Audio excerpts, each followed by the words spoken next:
As you watch forces and motion, keep these questions in mind. What is the relationship between distance, time, and speed? In what ways do the air resistance and the shape of an object influence its acceleration and speed? Even though it may not feel like it most of the time, everything on the planet is in a state of constant motion and constantly affected by the physical forces of the universe. What physical forces can you feel? I feel gravity, of course, every time I walk, jump, run. Everybody feels like gravity all the time and friction. So when you rub your hands together, my hands get warm, my palms get warm, and sometimes when I do it really, really fast, they start to sweat. Rubbing your hands together and creating heat is a form of friction. You feel friction all the time, just standing still, walking, running, hitting. Like water resistance when swimming, running, you feel the wind pushing against you.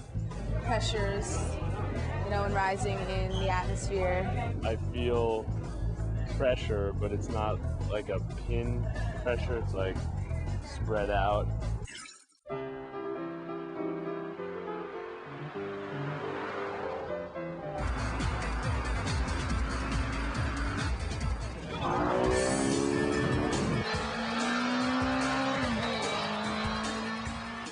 Hello, Jones is my name, and chauffeuring Mrs. Gideon around is my game.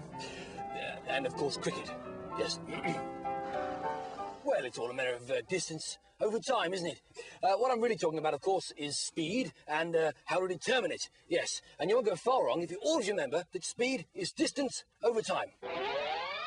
Speed equals distance over time. A graph helps to calculate your speed. Distance on the vertical axis and time on the horizontal axis. Starting off, I begin to cover a greater amount of distance in a shorter amount of time. This can be shown as an upwards curve on a graph. That is because my speed is increasing.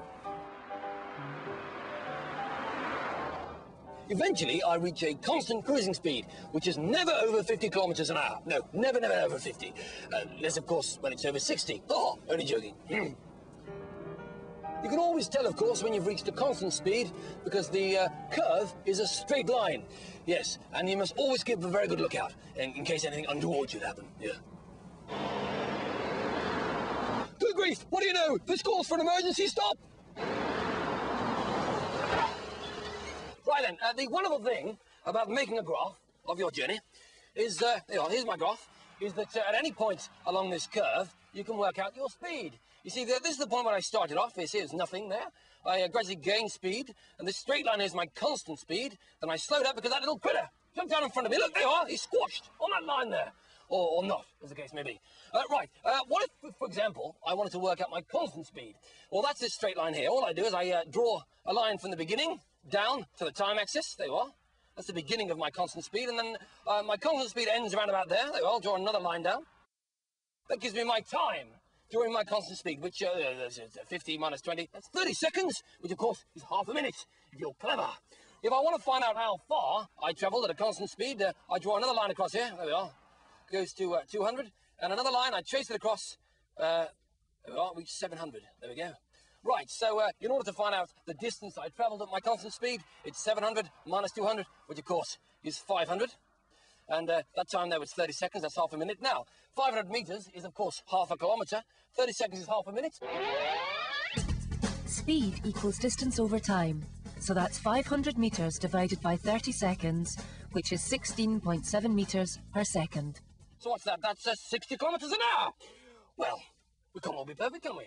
Anyway, yes, when that little critter ran out, of course, I slowed to a halt. But, of course, the time was still ticking. So my line carries on, so it's flat.